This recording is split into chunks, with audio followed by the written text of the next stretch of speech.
नमस्कार विद्यार्थी मित्रांनो. रणजित फरांदे करिअर अकॅडमीच्या या आपल्या डिजिटल प्लॅटफॉर्मवरती मी प्राध्यापक रणजित फरांदे आपणा सर्व विद्यार्थी मित्रांचं सहर्ष स्वागत करतो. दिवाळीच्या सुट्टीनंतर बऱ्याच दिवसानंतर आजपासून आपल्या लेक्चरला पुन्हा एकदा सुरुवात करणार आहे. अजून देखील त्या ठिकाणी मुंबईचा शहरचा पेपर झालेला नाही. शिवाय चालकचा देखील पेपर त्या ठिकाणी बाकी आहे. हे सर्व पेपर यदाकदाचित इलेक्शन नंतर किंवा 23 तारखेच्या नंतर होण्याची दाट शक्यता आहे. लगेच तर रिसेंटली पेपर होणार नाही. त्याच्या आसपासच साधारणतः डिसेंबर महिन्यामध्ये म्हणजे 1 डिसेंबरला, त्याच्यानंतर 5 जानेवारीला आणि 2 फेब्रुवारीला असे आपले राज्यसेवा प्रिलिम्स, कंबाईन प्रिलिम्स आणि ग्रुप सी प्रिलिम्स अशा 3 परीक्षा होणार आहेत. त्याच्यामुळे पूर्ण हे 2-3 महिने हे सरळ-सरळ एक्झामचे असणार आहेत आणि ह्या प्रिलिम्स झाल्यानंतर लगेच मेन्सच्या त्या ठिकाणी परीक्षा असणार आहेत. त्या अनुषंगानं आपण पाठीमागचं जे काही आपलं लेक्चर होतं हे सप्टेंबर महिन्याचं 15 दिवसाचं पहिलं करंट घेतलं होतं.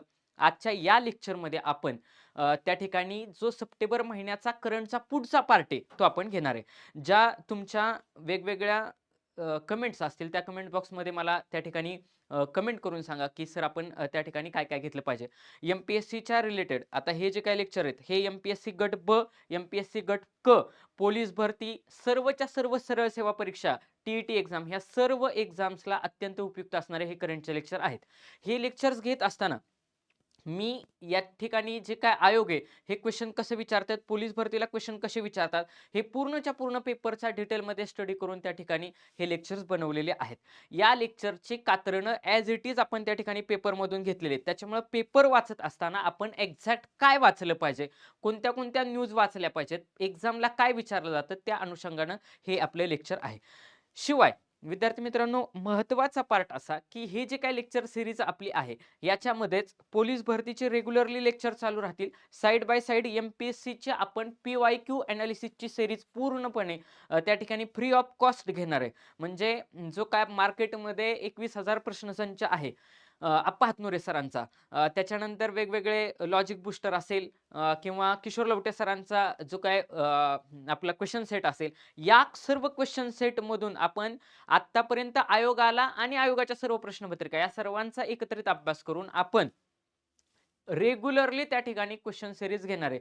रोज साधारणतः 25-30 क्वेशन आपण डेली बेसिसवरती अगदी मेन्स सहित सर्वच्या सर्व घेणार आहे. शिवाय आपण कंबाईनच्या पेपरचं एनालिसिस जो 22 ला झालाय, 23 ला झालाय, हे दोन्ही पेपरचं एनालिसिस त्या ठिकाणी घेणार आहे.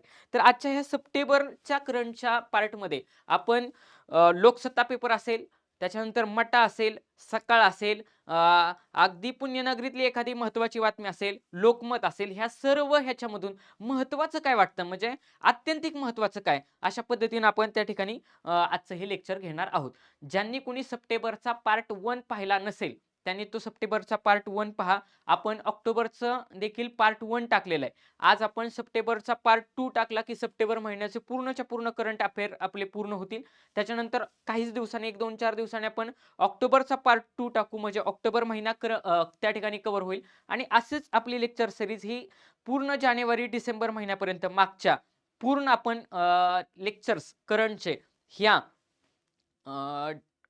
साधारणतः ह्या मंथ एंडपर्यंत तुमची एक्झाम होण्याच्या अगोदर पूर्ण करण्याचा त्या ठिकाणी प्रयत्न करू. एकदा का ही लेक्चर सीरीज झाली, की याच्यावरती असणारे क्वेश्चन हे रेग्युलरली चालू राहतील. अशा पद्धतीने आपण करंटचे लेक्चर पुढे घेणार आहे. साइड बाय साइड आपण चालकचा मुंबईसाठी पेपर घेणार आहे. मुंबई शहरसाठी जो जिल्ह्याचा पेपर आहे तो घेणार आहे. जिल्हा विशेषवरती काही लेक्चर्स घेणार आहे. शिवाय एम-पी-एस-सीचे गट ब चे, गट क चे प्री मेन्स अशा पद्धतीने लेक्चर त्या ठिकाणी चालू राहतील. तर विद्यार्थी मित्रांनो, आता बघा, हा पहिलाच त्या ठिकाणी आपल्याला ही न्यूज पाहायला भेटते. मला ही न्यूज अत्यंतिक इम्पोर्टंट वाटते. आय-एम-पी न्यूज आहे ही. आय-एम-पी काय आहे? जे काय आपलं अंदमान निकोबार जे काही बेट आहेत, ह्या अंदमान निकोबार बेटाची राजधानी असलेलं ब्लेअर.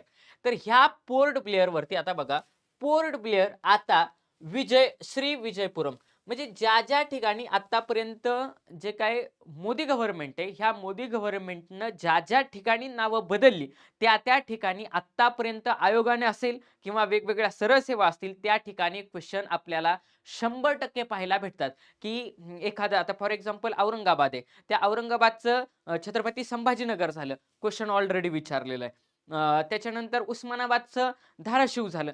तो देखील क्वेशन त्या ठिकाणी विचारलेला आहे. म्हणजेच या न्यूजच्या पाठीमागे आपल्याला लक्षात घेता येईल, की जे काही पोर्ट ब्लेअर आहे, की जी अंदमान निकोबारची राजधानी होती, ह्या पोर्ट ब्लेअरला आता त्या ठिकाणी श्रीविजयपुरम असं नाव देण्यात येणार आहे. मग आता जर ही गोष्ट चर्चेमध्ये असेल, तर मग अंदमान निकोबार आणि ह्या ठिकाणी लक्षद्वीप म्हणजे भारताच्या मॅपचा जर आपण त्या ठिकाणी विचार केला, तर भारताच्या मॅपचा विचार केल्यानंतर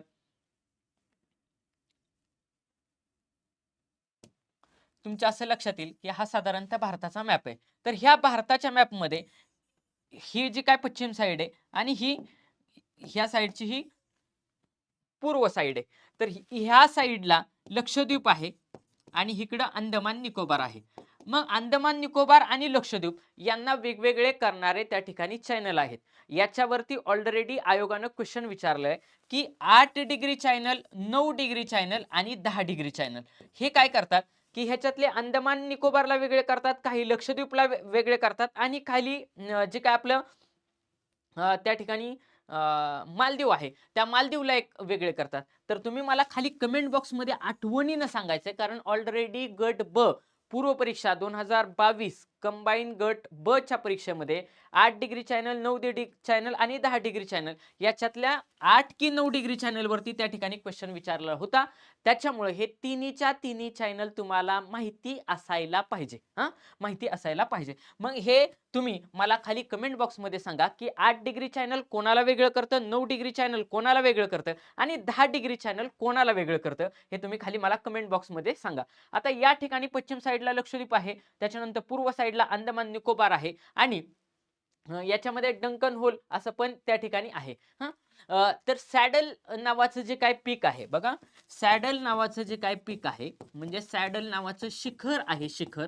हे शिखर त्या ठिकाणी अंदमान निकोबार मधलं सर्वात उंच शिखर आहे. इयत्ता 5वीचं टेक्स्ट बुक 5वीचं भूगोलाचं पुस्तक तुम्ही जर टेक्स्ट बुक काढलं तर त्याच्यामध्ये क्लिअरली हे मेन्शन आहे की सॅडल पीक जे काय आहे, पीक म्हणजे शिखर, तर सॅडल शिखर हे अंदमान निकोबार मधलं सर्वात त्या ठिकाणी उंच असलेलं शिखर आहे. मग हा सगळा बेसिक डाटा झाला की एखादी गोष्ट जर चर्चेमध्ये असेल तर त्या अनुषंगाने तिथं क्वेश्चन विचारले जातात. मग आता हे बघा, हे आपल्या लक्षात आलं की पोर्ट ब्लेअरला श्रीविजयपुरम हे नाव दिलेलं आहे. सरळ सरळ क्वेश्चन विचारला, वन लाईनर विचारला तर इथंच क्वेश्चन विचारणार आहे. दुसरी गोष्ट की 1789 साली ईस्ट इंडिया कंपनीचं त्यावेळेस राजवट होती. त्या ईस्ट इंडिया कंपनीनं हे बेट जिंकून घेतल्यानंतर जो काय आर्चबाल्ड ब्लेअर होता बघा, आर्चबाल्ड ब्लेअर नाव तुम्ही या ठिकाणी स्क्रीनवरती पाहू शकता. याच्या स्मरणार्थ या बेटाचे नाव पोर्ट ब्लेअर असे ठेवण्यात आले होते. हा मुद्दा त्या ठिकाणी तुम्ही लक्षात घ्या. ओके, पुढचा क्वेश्चन.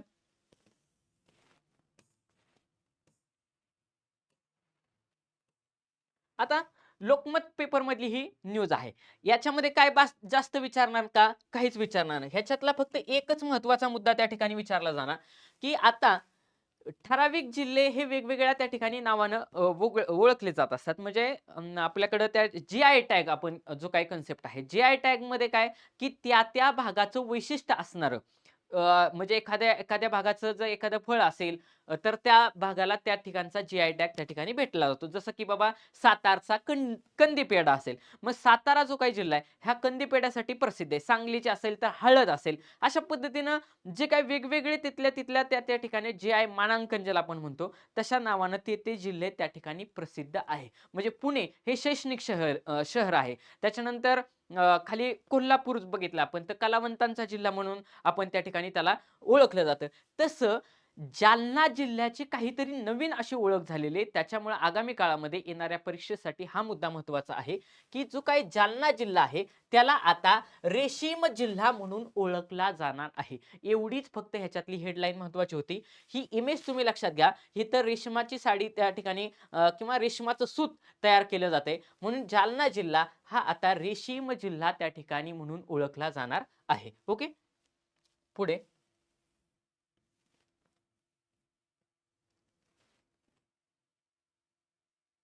हां. आता हे बघा, ही एक महत्त्वाची न्यूज आहे.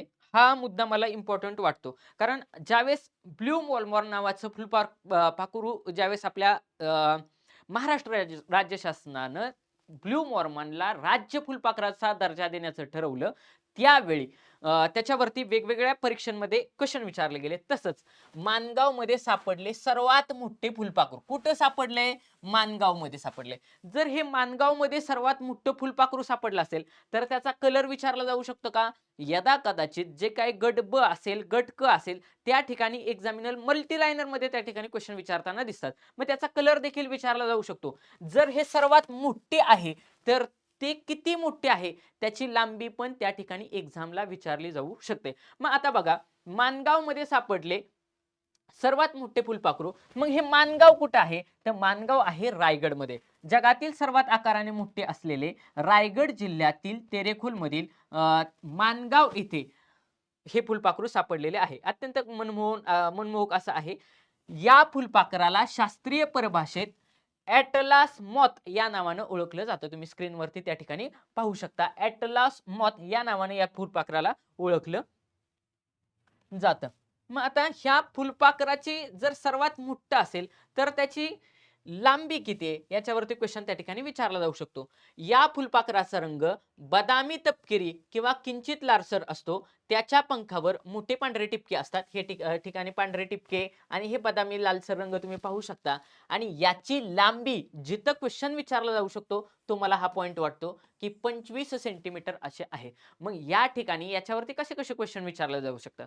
जगातलं सर्वात मोठं फुलपाखरू कुठं सापडलं? माणगावमध्ये सापडलं. माणगाव कोणत्या जिल्ह्यात आहे? रायगड जिल्ह्यात आहे. हळूच ते रत्नागिरी करणार त्या ठिकाणी. जर ते जगातलं सर्वात मोठं असेल तर त्याची लांबी विचारली जाऊ शकते. 25 सेंटीमीटर एवढी त्याची लांबी आहे. मग त्याचा रंग कोणता आहे? तर रंग बदामी लालसर अशा पद्धतीचा रंग आहे आणि पांढरे टिपके त्याच्या अंगावरती आहेत. याच्या पलीकडे या पॉइंटवरती क्वेश्चन विचारले जाणार नाहीत. ओके, पुढचा पॉइंट, आर्टिक टर्न. आता बऱ्याच वर्षानंतर हा जो काही पक्ष आहे, पहिली महत्वाची गोष्ट की आर्टिक टर्न काय आहे? तर हा आर्टिक टर्न जो काय आहे हा पक्ष आहे. दिसतोय का इथं पक्षाची इमेज? झालं, राहिलं लक्षात. म्हणजे यदा कदाचित आर्टिक टर्न हा प्राणी आहे असंही त्या ठिकाणी आयोग फसवू शकतं. आयोग नेहमी बेसिक गोष्टीवरती किंवा एक्झामिनर हा नेहमी बेसिक गोष्टीवरती त्या ठिकाणी विद्यार्थ्याला कॅच करण्याचा प्रयत्न करतो. आर्टिक टर्न हा पक्षी आहे. मग हा पक्षी काय करतो की जर आपण पृथ्वी पाहिली म्हणजे एकदम बेसिक पृथ्वीच्या संदर्भात आपण जर विचार केला तर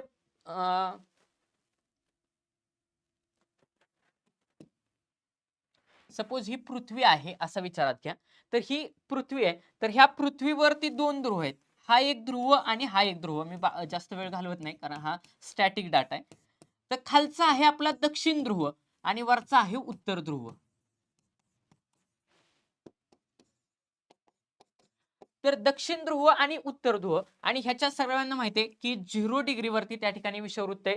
विषुववृत्ताच्या वरती त्या ठिकाणी 23.5 आणि खाली 23.5. ह्या 23.5 वरती 23.5 वरती कर्कवृत्त आहे जे भारताच्या मध्यातून गेले. खाली 23.5 वरती मकर वृत्त आहे की जे ऑस्ट्रेलियाच्या मध्यातून गेले आणि मध्ये विषुववृत्त आहे. मग ह्याच्यामध्ये सूर्याचं भासमान भ्रमण हे 0 to 23.5 खाली 0 to 23.5 असतं. वरचा जो काय प्रदेश हा ध्रुवाचा थंडचा प्रदेश आहे. हा पक्षी काय करतो? ज्या वेळेस सूर्य हा उत्तरेकडे असतो म्हणजे 0 टू कर्कवृत्ताच्या दरम्यान असतो म्हणजे उत्तरेकडे असतो त्यावेळेस उत्तर ध्रुवामध्ये किंवा उत्तर गोलार्धामध्ये त्या ठिकाणी उन्हाळा असतो. ज्या वेळेस ज्या गोलार्धामध्ये उन्हाळा असेल त्यावेळेस त्या गोलार्धामध्ये किंवा उत्तर ध्रुवावरती तो काय असणार?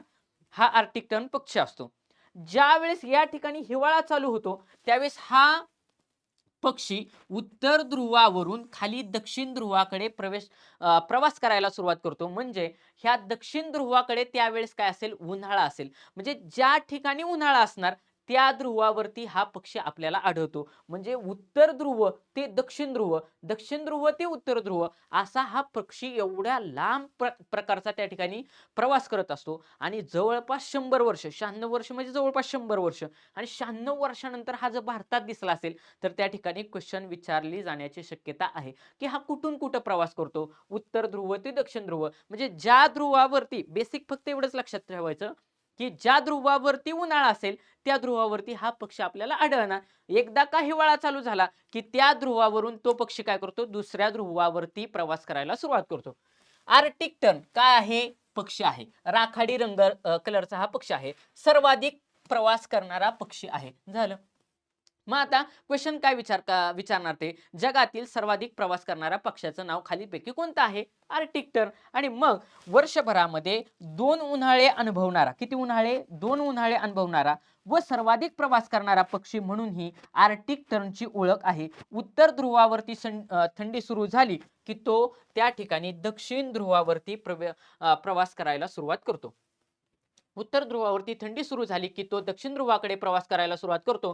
तेथे 1 ते 2 महिने वास्तव करून पुन्हा तो उत्तर ध्रुवाकडे त्या ठिकाणी प्रवास करताना आपल्याला पाहायला भेटतो. मग हा मध्यम आकाराचा पक्षी आहे आणि पंखाचा रंग हा राखाडी आणि पांढऱ्या कलरचा आहे. याच्या पलीकडे याच्यावरती कसाच क्वेश्चन जाणार नाही, हे विद्यार्थी मित्रांनो तुम्ही लक्षात घ्यायचंय. ओके, पुढं आपल्याला जे काय भूदल असेल, हवाई दल असेल, नौदल असेल, याच्यामधले जे काय प्रमुख असतात, याच्यामध्ये जर प्रमुखांच्या पदी एखाद्या महत्वाच्या व्यक्तीची त्या ठिकाणी जर निवड झाली तर 100% व्यक्तिविशेष या अंडर त्या व्यक्तीवरती क्वेश्चन विचारलाच जातो. आता सध्या महाराष्ट्राच्या जे काही महासंचालक होत्या सध्या रश्मी शुक्ला ह्यांची 1-2 दिवसापूर्वी मला वाटतं कालच त्या ठिकाणी त्यांची मला वाटतं रिटायरमेंट झाली आणि नवीन व्यक्तीची त्या ठिकाणी महाराष्ट्र शासनाचे पोलीस महासंचालक म्हणून त्या ठिकाणी निवड झालेली आहे. तर तुम्ही खाली मला कमेंट बॉक्समध्ये सांगा की सध्या महाराष्ट्राचे नवीन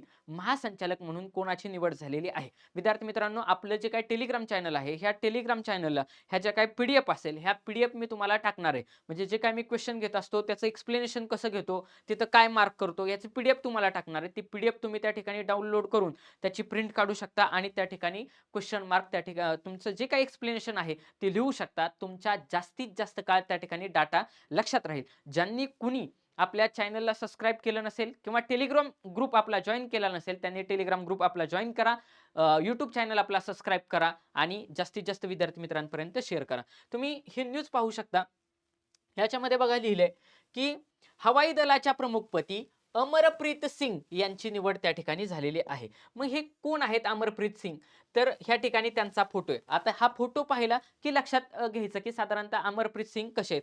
हा फोटो पाहिला की लगेचच आपल्याला नाव लक्षात राहू शकतं, अमरप्रीत सिंग. मग आता हे जे काय यांनी डिसेंबर 1984 मध्ये भारतीय हवाई दलाच्या फायटर पायलटच्या स्ट्रीममध्ये त्या ठिकाणी त्यांची नियुक्ती करण्यात आली 1984 साली. जवळपास 40 वर्षाची प्रदीर्घ सेवा त्यांनी हवाई दलासाठी दिलेली आहे. मग ह्यांच्यासाठी ते सध्या हवाई दलाचे उपप्रमुख म्हणून देखील कार्यरत होते आणि सध्या त्यांची हवाई दलाचे प्रमुख म्हणून त्या ठिकाणी नियुक्ती केलेली आहे. स्टेट पायलट म्हणून देखील त्यांनी मॉस्कोमध्ये MiG-29 या गटाचे त्या ठिकाणी त्यांनी नेतृत्व केलं होतं.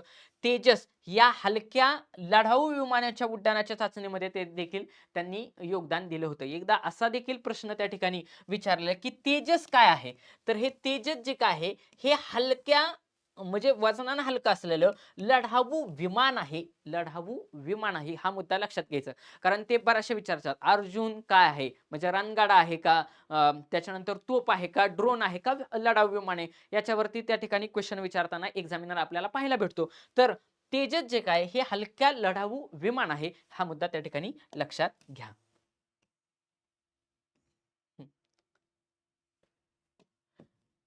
2028 मध्ये लॉन्च होणार भारताचं शुक्रयान. कधी होणार आहे? 2028. मग हे 2028 साल का बरं निवडलं असेल? म्हणजे जसं भारताचं आपण याच्या अगोदर पण वेगवेगळ्या लेक्चरमध्ये आपण बघितलं की जे काही चंद्रयान 1 असेल, चंद्रयान 2, चंद्रयान 3 आणि आता चंद्रयान 4 पण येणार आहे. तर ह्या सर्वाच्या वरती आपण त्या ठिकाणी वेगवेगळ्या लेक्चर्समध्ये मी पीडीएफ फॉर्मॅटमध्ये किंवा पीपीटीमध्ये अगदी पिक्चरल फॉर्मॅटमध्ये मी तुम्हाला त्या वेगवेगळे ती चंद्रयान 3 ला काय वापरलं, चंद्रयान 2 ला काय वापरलं, कुठलं रॉकेट आहे, कुठलं त्या ठिकाणी रोवर आहे, त्याच्यानंतर GSLV कुठलं वापरलं, अशा पद्धतीचे वेगवेगळे त्या ठिकाणी पॉइंट्स मी तुम्हाला ऑलरेडी सांगितलेले आहे. मग शुक्रयान जे काय आहे 2024 सालचं आहे आणि 4 वर्षांनी याची मोहीम होणार आहे आणि 4 वर्षांसाठी होणार आहे.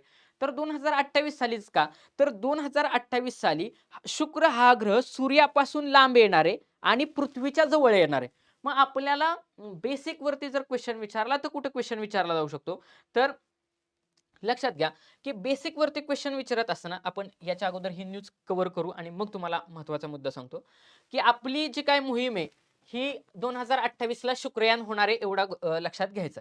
मग हा जो काही शुक्रयान मोहीम होणार आहे तिला रॉकेट लॉन्चर कुठला असणार आहे किंवा काय, तर GSLV मार्क 2, GSLV मार्क 2 या रॉकेटच्या साहाय्याने हे प्रक्षेपित केलं जाणार आहे. 2500 किलोचं हे रॉकेट असणार आहे. आणि मार्च महिन्यामध्ये इथं बघा, भारतात मार्च महिन्यात 2028 साली शुक्र मोहीम त्या ठिकाणी सुरू असेल, कारण त्यावेळी सूर्यापासून तो सर्वात दूर असेल आणि पृथ्वीच्या सर्वात जवळ असेल. मग आपण बेसिक सायन्समध्ये जर विचार केला, बघा, सायन्सच्या अँगलनं विचार केला किंवा भूगोलाच्या अँगलनं विचार केला, तर 2 सब्जेक्टवरती ग्रहमाला या टॉपिकवरती त्या ठिकाणी आपल्याला क्वेश्चन विचारताना वेगवेगळे एक्झामिनर MPSCला गट ब, गट क आणि पोलीस भरतीला त्या ठिकाणी विचारताना दिसतात. मग आता कुठले कुठले क्वेश्चन ग्रहमालेवरती त्या ठिकाणी विचारले जाऊ शकतात, या अनुषंगाने आपल्याला त्या ठिकाणी मुद्दा लक्षात घ्यायचा आहे. मग लक्षात घ्या की वेगवेगळे ग्रह आहेत आपले. असं लक्षात घ्या की हा आहे सूर्य. सूर्यमालेतील हा सूर्य आहे आणि त्याच्यानंतर सूर्यानंतर वेगवेगळे ग्रह आहेत. मग हे जे काही वेगवेगळे ग्रह आहेत, हे वेगवेगळे ग्रह आपल्याला माहिती असायला पाहिजेत. पहिला आहे तो बुध. बघा, मग क्वेश्चन असा विचारला जातो, सूर्याच्या सगळ्यात जवळचा असणारा ग्रह कोणता? कोणता? बुध ग्रह. त्याच्यानंतर 2 नंबरला आहे तो आहे शुक्र. कुठला आहे? शुक्र. मग सूर्यापासून 2 नंबरचा ग्रह कोणता असं विचारला तर शुक्र ग्रह. शुक्रालाच सर्वात तेजस्वी ग्रह असं पण म्हणतात. बघा, सर्वात तेजस्वी ग्रह.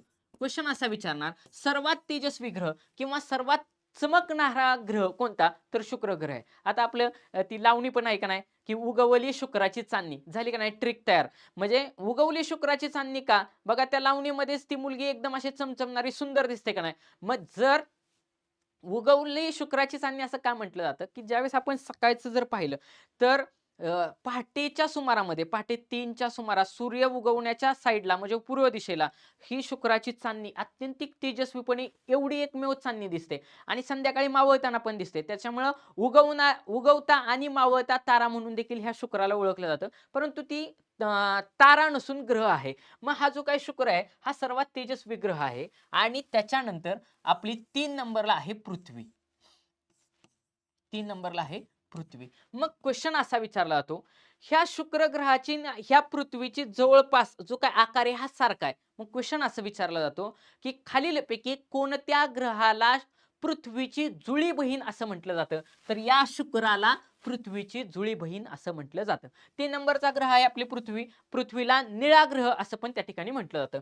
4 नंबरला आहे मंगळ. याला लाल ग्रह असं पण म्हटलं जातं, कारण याचा आकार आहे लाल. आणि मग याच्यानंतर हे मंगळ झाल्यानंतर त्या ठिकाणी वेगवेगळे असा लघुग्रहांचा पट्टा आहे. कशाचा? लघुग्रहांचा पट्टा आहे. म्हणजे असा बारीक बारीक बारीक बारीक त्या ठिकाणी स्टोन फिरत असताना दिसतात. याला लघुग्रहाचा पट्टा असं म्हणतात. या लघुग्रहाच्या पट्ट्यानंतर सर्वात मोठा असणारा गुरुग्रह आहे. कुठला? गुरु. क्वेश्चन असा विचारला जातो, की सूर्यमालेतील सर्वात मोठा ग्रह कुठला? गुरुग्रह. त्याच्यानंतर सर्वात उपग्रह जास्त असणारा ग्रह कोणता? गुरुग्रह. बघा, गुरुग्रहाला सर्वात जास्त उपग्रह आहेत, सर्वात मोठा पण आहे. गुरु नंतर आहे शनी. कुठला आहे? शनी. या शनीला कड पण आहे. मग क्वेश्चन असा विचारला जातो, की कडे असणारा एकमेव ग्रह कोणता? शनी. त्याच्यानंतर शनीचं वैशिष्ट्य सांगायचं झालं, की तो आकारानं हा सर्वात हलका आहे. म्हणजे तो आत्ता जरी समुद्रात बुडवला, म्हणजे त्याची डेन्सिटी सगळ्यात कमी आहे. तो आत्ता जरी समुद्रात बुडवला तरी सहजासहजी बुडू शकतो. ह्याला कड पण आहे.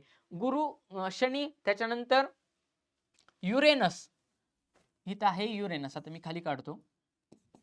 युरेनस आणि सगळ्यात लास्टला आहे नेपच्यून. नेपच्यून. नेपच्यूनलाच फसवण्यासाठी ते वरुण ग्रह असं पण म्हणतात बरं का. वरुण ग्रह. नेपच्यूनलाच वरुण ग्रह असं म्हणतात. गुरु, शनी, युरेनस आणि नेपच्यून. मग क्वेश्चन असा विचारला जाऊ शकतो, की सूर्यमालेतील सर्वात जर सगळ्यात जवळचा कुठला आहे? बुध आहे. सर्वात लांबचा कुठला असणार आहे? वरुण किंवा नेपच्यून असणार आहे. निळ्या कलरचा हा ग्रह आहे. आणि त्याच्यानंतर प्लुटो ह्याला बटू ग्रहाचा दर्जा दिलेला आहे. क्वेश्चन आयोगाने देखील विचारलेला आहे, खालीलपैकी कोणत्या ग्रहाला आता ग्रहमालेतून वगळण्यात येऊन त्याला आता बटू ग्रहाचा दर्जा दिलेला आहे? तर तो प्लुटो या ग्रहाला दिलेला आहे. कुठल्या? प्लुटो या ग्रहाला दिलेला आहे. विद्यार्थी मित्रांनो, ग्रहमाला टॉपिक वरती याच्या बाहेर कसाच क्वेश्चन जाणार नाही. क्वेश्चन असाही विचारला जाऊ शकतो, की जो काय हा लघुग्रहांचा पट्टा जो काही दिसतोय हा कोणत्या दोन ग्रहांच्या दरम्यान आहे, तर तो मंगळ आणि गुरु या दोन ग्रहांच्या दरम्यान आहे. याच्याशिवाय स्टॅटिक डाटावरती बाहेर क्वेश्चन जाणार नाही. विद्यार्थी मित्रांनो, जरी माझं लेक्चर हे लेंदी वाटत असलं तरी या लेक्चरमध्ये मी कोणत्याही प्रकारचा टाइमपास करत नाही. दुसरी महत्वाची गोष्ट की क्वेश्चन हा करंटला धरून स्टॅटिक डाटाला देखील कसा विचारला जाऊ शकतो, अशा दोन अँगलनं आपण त्या ठिकाणी लेक्चर घेत असल्यामुळे आपल्याला वेळ हा जास्त गेलेला दिसतो. कारण स्टॅटिक प्लस करंट अशा दोन्ही गोष्टी घेतल्या पाहिजेत ना. मी करंटच्या सगळ्या स्लाइड माझ्या 15 मिनिटात सांगू शकतो. परंतु जर हा डाटा जर सांगितला तर तुमच्या करंट प्लस स्टॅटिक डाटा हा जास्तीत जास्त काळ लक्षात राहतो. आता हा जो काही पॉइंट आहे हा, कारण आता आपलं सूर्याचं करंटमध्ये मुद्दा काय आहे की सूर्याचं आदित्य L1 नावाचं आपलं त्या ठिकाणी मिशन आहे. मागच्याच करंटच्या लेक्चरमध्ये मी सांगितलंय ऑक्टोबर किंवा सप्टेंबरच्या. मग सूर्य मला आपल्याला माहिती असायला पाहिजे, कुठले ग्रह कसे आले, पृथ्वी जी काय एकमेव सजीव सृष्टी असलेली पृथ्वी हा ग्रह आहे. आणि मग त्यांनी क्वेश्चन असा पण विचारला लागतो की पृथ्वीच्या जशी जुळी बहीण शुक्र आहे तसा पृथ्वीचा सर्वात जवळचा ग्रह कुठला. तर मला सांगा, आपण सहज जरी पाहिलं तरी शुक्राची चांदणी दिसते, म्हणजे सर्वात जवळचा ग्रह कोणता असेल, लॉजिकली विचार करायचा. बट ऑब्वियस शुक्राची चांदणी जर दिसत असेल तर शुक्र ग्रह हा सर्वाधिक जवळ असणारा, पृथ्वीला सर्वाधिक जवळ असणारा ग्रह त्या ठिकाणी आहे. याला लाल ग्रह म्हणतात. आणि सर्वाधिक स्पीड न फिरणारा हा बुध ग्रह आहे. हा मुद्दा त्या ठिकाणी लक्षात घ्यायचा आहे. ओके, पुढचा मुद्दा.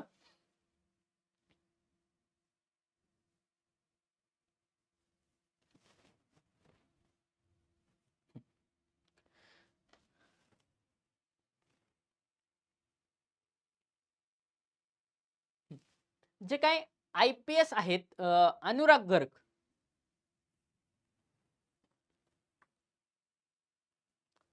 IPS अनुराग गर्ग हे NCBचे नवीन महासंचालक त्या ठिकाणी झालेले आपल्याला पाहायला भेटतात. IPS अनुराग गर्ग नाव फक्त महत्वाचं आहे. ते NCBचे नवीन महासंचालक आहे. अंमली पदार्थ विरोधात कारवाई करण्याच्या नॉर्कोटिक्स कंट्रोल ब्युरोच्या महासंचालकपदी ज्येष्ठ IPS अधिकारी अनुराग गर्ग यांची नियुक्ती त्या ठिकाणी झालेली आहे. हा त्यांचा फोटो पाहू शकता. बऱ्याच एक्झामला ह्याच्यावरती क्वेश्चन विचारलेले आहेत, त्याच्यामुळे न्यूज महत्वाची आहे व्यक्तिविशेष वरती. मग हे काय आहेत, तर हे जे काय अनुराग गर्ग आहेत हे हिमाचल प्रदेशचे किंवा हिमाचल प्रदेश केडरचे त्या ठिकाणी IPS अधिकारी आहेत. हा मुद्दा लक्षात घ्या. पुढचा पॉइंट अत्यंतिक महत्वाचा आणि त्या ठिकाणी समाजाच्या दृष्टीनं महत्वाचा असणारा मुद्दा म्हणजे बलात्काराचा. आत्ताच आपण बघितलं की त्या ठिकाणी बापदेव घाट असेल त्या ठिकाणी देखील एका तरुणीची रात्री 11 वाजता बलात्कार तिच्यावरती झाला. गुजरातची ती मुलगी होती. त्याच्यानंतर त्या ठिकाणी जे काही बदलापूर आहे ह्या ठिकाणी 2 चिमुरड्या 5वीतल्या मुलींचा बलात्कार झाला. ही कलकत्त्यातली न्यूज आहे की ज्याच्या त्या डॉक्टर महिलेवरती त्या ठिकाणी रेप झाले. मग या रेपवरती काहीतरी ठोस पावलं उचलली गेली पाहिजेत. मग क्वेश्चन बलात्कारावरती येणार का, की कुठं बलात्कार झाला, कुणी केला? क्वेश्चन ह्याच्यावरती विचारला जातो नेहमी, की स्त्रियांच्या, बालकांच्या सक्षमीकरणासाठी जर शासनाने काही पावलं उचलली असतील, तर त्या पॉइंटवरती नेहमी क्वेश्चन विचारला जातो. बलात्कार कुणावरती झाला, कुणी केला, कुठं केला, याच्यावरती कधीही क्वेश्चन विचारला जात नाही. त्याच्यामुळं कोलकात्यात झाला का, बदलापूरला झाला का, किंवा पुण्यातल्या बापदेव घाटात झाला का, याच्याशी आपल्याला काही घेणं देणं नाही.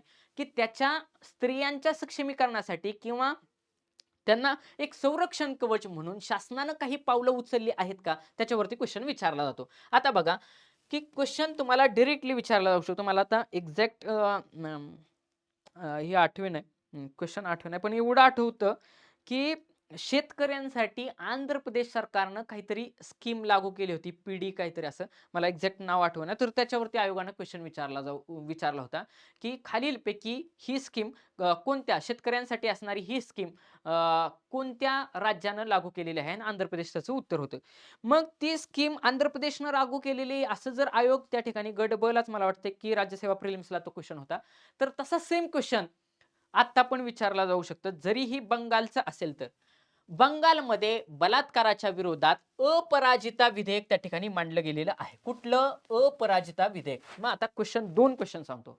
अपराजिता विधेयक हा खालीलपैकी कशाच्या संदर्भात आहे? बघा, अपराजिता विधेयक हे कशाच्या संदर्भात आहे? खाली पहिला ऑप्शन असणार महिलांच्या संदर्भात, दुसरा ऑप्शन असणार बलात्काराच्या संदर्भात, तिसरा ऑप्शन असणार बालकांच्या विकासासाठी आणि शैक्षणिक विकासाच्या संदर्भात. झाले 4 ऑप्शन तयार. मग आपल्याला अपराजिता बलात्काराच्या संदर्भात असेल असं थोडं त्या ठिकाणी लिंकेज होत नाही. त्याच्यामुळे लक्षात ठेवायचं अपराजिता हे बलात्काराच्या संदर्भात हे विधेयक आहे. मग हे विधेयक कोणी मांडले? क्वेश्चन दुसरा होऊ शकतो असा, की अपराजिता हे जे काय बलात्काराच्या संदर्भात असणारं विधेयक आहे, हे खालीलपैकी कोणत्या राज्यानं पारित केलं? तर ह्या ठिकाणी तुम्ही ममता बॅनर्जी यांचा फोटो पाहू शकता, की लगेचच तुम्हाला पश्चिम बंगाल आठवेल. मग ह्यांच्यावरूनच लक्षात ठेवायचं, की जे काय पश्चिम बंगाल आहे, यांनी अपराजिता विधेयक हे बलात्काराच्या संदर्भात मांडलेले. काय केलेलं आहे त्यांनी त्या विधेयकामध्ये, की 10 दिवसाच्या आत त्या जे काही बलात्कार करणार आहे, याच्यावरती फाशी झाली पाहिजे. ओके. ॲक्चुअली फाशीच झाली पाहिजे किंवा काय झाली पाहिजे, हा सर्वस्वी अधिकार हा न्यायालयाचा आहे आणि मान्य न्यायालयाच्या अधिकाराच्या अंडरच ही गोष्ट ठरली गेली पाहिजे, की ती व्यक्ती खरंच म्हणजे फाशीच्या शिक्षेला पात्र आहे का? की वेगवेगळी त्या ठिकाणी जे काही आय-पी-सी वेगवेगळी कलम असतील त्याच्यानुसार पात्र आहेत का? हा न्यायालयाचा पार्ट आहे, आपला नाही. त्याच्यामुळे आपण त्याच्यावरती जास्त बोललं नाही पाहिजे. मग या विधेयकामध्ये काय आहे? तर या विधेयकामध्ये बलात्कार प्रकरणाच्या गुन्ह्याची तपासणी ही 21 दिवसाच्या आत पूर्ण करावी लागणार आहे. आवश्यकतेनुसार त्याच्यामध्ये 15 दिवसाची त्या ठिकाणी वाढ करण्यात येऊ शकते. आपल्याला फक्त वरचा जो काही हेड पॉइंट आहे, त्या हेड पॉइंटवरतीच क्वेशन विचारणार, की हे अपराजितता जे काही विधेयक आहे, हे कुठल्या राज्य सरकारनं त्या ठिकाणी मांडलं? पश्चिम बंगालनं मांडलं. हां. हा पॉइंट मला सगळ्यात जास्त इम्पोर्टंट वाटतो.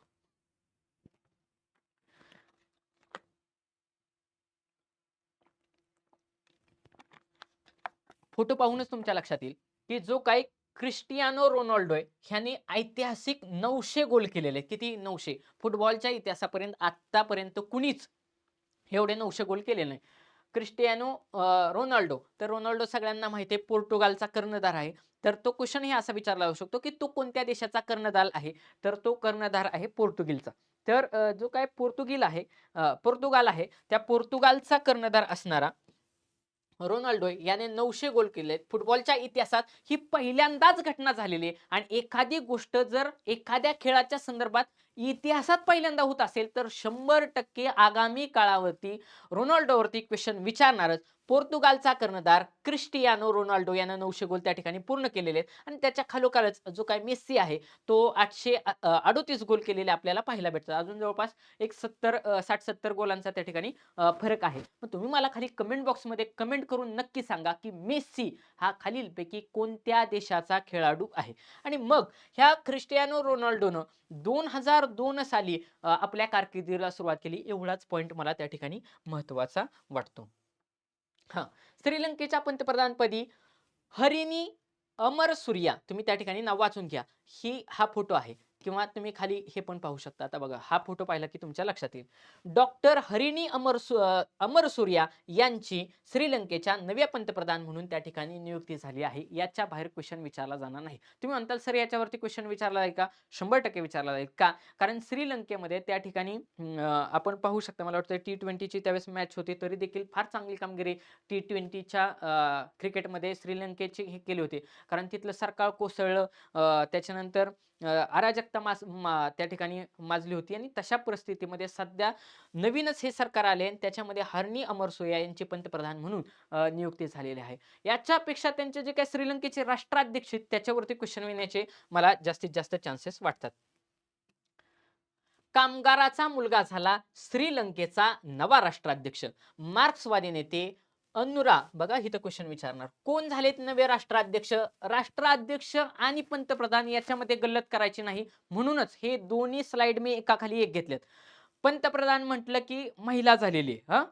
आणि जे काही राष्ट्राध्यक्ष झालेत, कामगाराचा मुलगा हा झालाय नवा राष्ट्राध्यक्ष. तुम्ही विचार करा, एक आत्यंतिक सर्वसामान्य परिस्थितीतून एखादा मनुष्य जर एखाद्या राष्ट्राचा राष्ट्राध्यक्ष होऊ शकतो, तर क्वेशन मुलांच्या मोटिव्हेशनच्या अँगलनं एक्झामिनर विचारण्याचा प्रयत्न करणारच.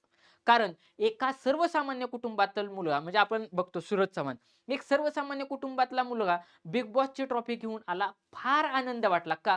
तर आपण पण तसं होऊ शकतो. आपण तिथं पोहोचू शकतो. ही प्रेरणा की फार चांगला मेसेज त्या ठिकाणी समाजामध्ये जात असतो. त्याच्यामुळं या बातमीच्या अँगलमधून की एक सर्वसामान्य कुटुंबातला मुलगा जर एखाद्या राष्ट्राचा राष्ट्राध्यक्ष होत असेल, तर समाजामध्ये फार चांगली भावना किंवा चांगला मेसेज त्या ठिकाणी जात असतो. म्हणून एक्झामिनर त्या ठिकाणी क्वेशन विचारण्याचा चान्सेस घेणार किंवा चान्स मला वाटतो. मग क्वेश्चन काय विचारला जाऊ शकतो? त्यांचं नाव आपल्याला माहिती पाहिजे. अनुरा दिसनायके हे श्रीलंकेचे नवे राष्ट्राध्यक्ष झालेत.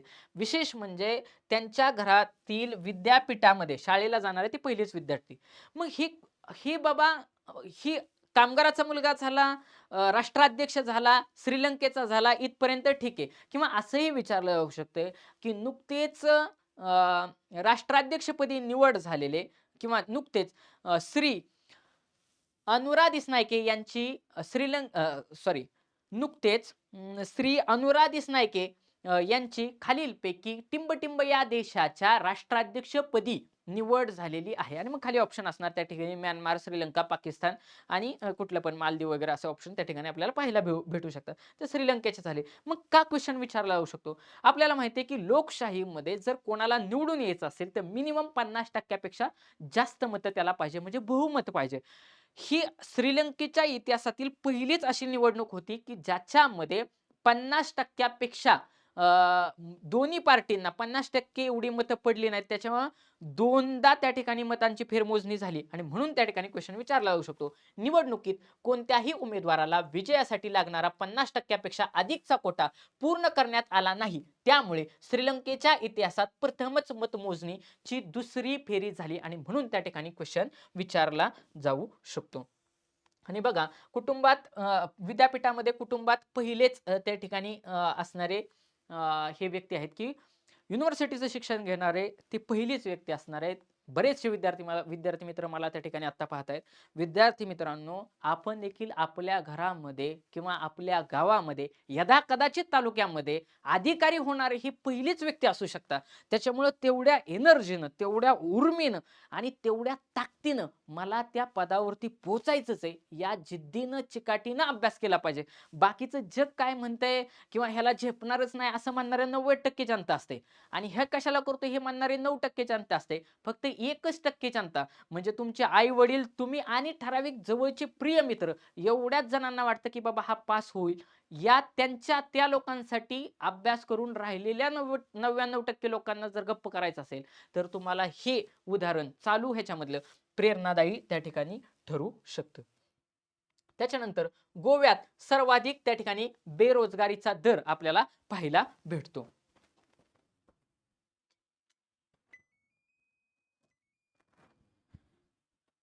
मग क्वेश्चन विचारतील का? सिंपल क्वेश्चन विचारणार की देशामध्ये सर्वाधिक बेरोजगारी असणारं राज्य कुठलं आहे? गोवा आहे. गोव्याची जी काही बेरोजगारी आहे ही 7.8% आहे. तरी मागच्या वर्षीच्या तुलनेत यावर्षी गोव्याचे कमी झालेले आहे.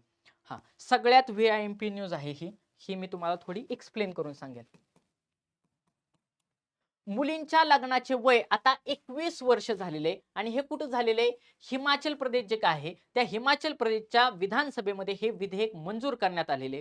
मुलींच्या लग्नाचे वय हे 18 वरून 21 वर्ष करण्याचे विधेयक हिमाचल प्रदेशच्या नुकत्याच त्या ठिकाणी राज्य सरकारनं त्या ठिकाणी मांडलं आणि हे पारित झालं. मुलींचं लग्नाचं वय आता 18 वरून 21 वर्ष होणार आहे. मग आता हे तर क्वेश्चन कुठं कुठं विचारले, ऑलरेडी कुठं कुठं विचारले गेलेले आहेत आणि कसे विचारले गेले हे दोन्ही पॉइंट मी तुम्हाला सांगणार आहे.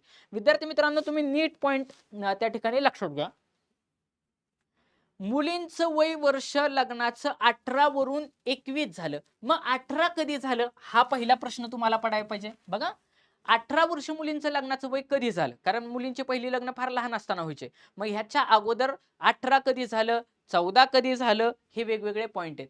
शारदा नावाचा ऍक्ट होता. या शारदा नावाच्या ऍक्ट मध्ये मुलींचं वय त्या ठिकाणी 14 वर्ष ठरवण्यात आलं आणि त्याच्यानंतर भारताच्या स्वातंत्र्यानंतर मुलींच्या आणि मुलांच्या लग्नाच्या वयाबद्दल त्या ठिकाणी इंदिरा गांधींना बोलायचं ठरवलं. मग बोलायचं ठरवल्यानंतर तत्कालीन पंतप्रधान फार त्यांचे ध्येय धोरणं चांगली होती की त्यांना लक्षात येत होतं की बाबा भारताची लोकसंख्या हाच सगळ्यात मोठा दारिद्र्याचा मोठा पॉइंट आहे. म्हणून बघा भारताच्या संदर्भात सांगायचं झालं तर बघा क्वेश्चन जिथे जिथे विचारले तेवढे सगळे पॉइंट मी 1-2 मिनिटांमध्ये कव्हर करेल. 1952 साल, बघा 1952 साल कुटुंब नियोजनाचा कार्यक्रम बघा, कुटुंब नियोजनाचा कार्यक्रम जगामध्ये सर्वात प्रथम भारत या देशानं या वर्षी राबवला. बघा, कुटुंब नियोजन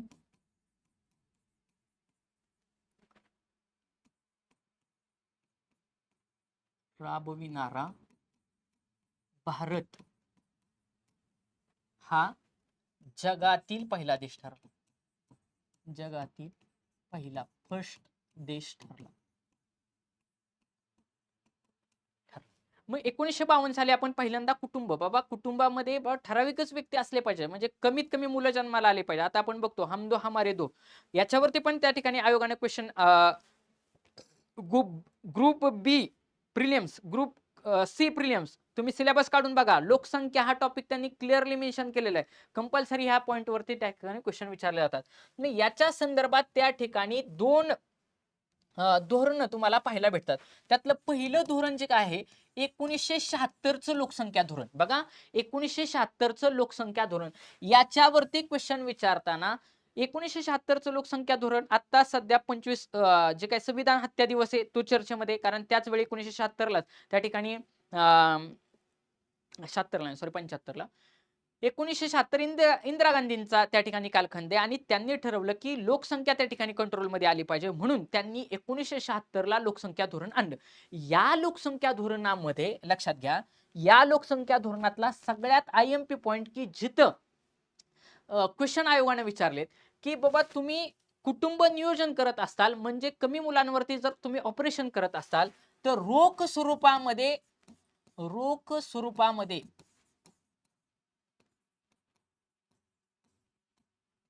बक्षीस द्यायला सुरुवात केली. रोख स्वरूपामध्ये त्या कुटुंबाला बक्षीस द्यायला सुरुवात कोणत्या धोरणामध्ये केली? 1976ला. आणि सगळ्यात महत्वाचा पॉइंट की जो आपण आता पाहिला की 18 वर्ष कधी झालं, तर मुलांचं बघा, मुलीचे लग्नासाठीचे 18 वर्षे आणि मुलाचे किती 21 वर्ष वय. बघा, मुलीचे 18 वर्ष आणि मुलाचे 21 वर्ष वय हे 1976च्या धोरणानं करण्यात आलं. या पॉइंटच्या पलीकडे एकदा पण आयोगानं किंवा अगदी गट ब गट क मेन्स प्री सगळ्या पॉइंटला एकदाही क्वेश्चन विचारलेला नाही. मग याच्या पुढे जाऊन नवीन लोकसंख्या धोरण त्या ठिकाणी अंमलात आलं. नवीन लोकसंख्या धोरण कुठलं अंमलात आलं, तर आता आपण हे बघितलं की 1976चं हे धोरण आहे. 76च्या धोरणानंतर त्या ठिकाणी 76चं धोरण झाल्यानंतर 2000 सालचं बघा, 2000 सालचं लोकसंख्या धोरण आलं. ह्या 2000 सालच्या लोकसंख्या धोरणामध्ये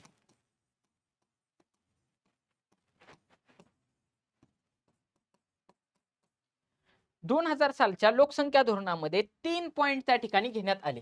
एक म्हणजे तातडीचे लक्ष्य, 2 मध्ये मध्यम लक्ष्य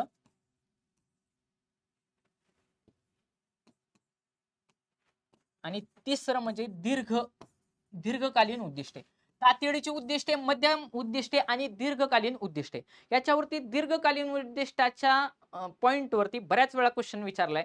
एकच वाक्य लक्षात ठेवायचं, ह्या 2000 सालच्या लोकसंख्या धोरणामध्ये असा पॉइंट सांगितला की 2045 सालापर्यंत किती, 2045 सालापर्यंत भारताची लोकसंख्या, बघा, भारताची लोकसंख्या स्थिर होऊ शकते, हा पॉइंट त्या ठिकाणी सांगितला.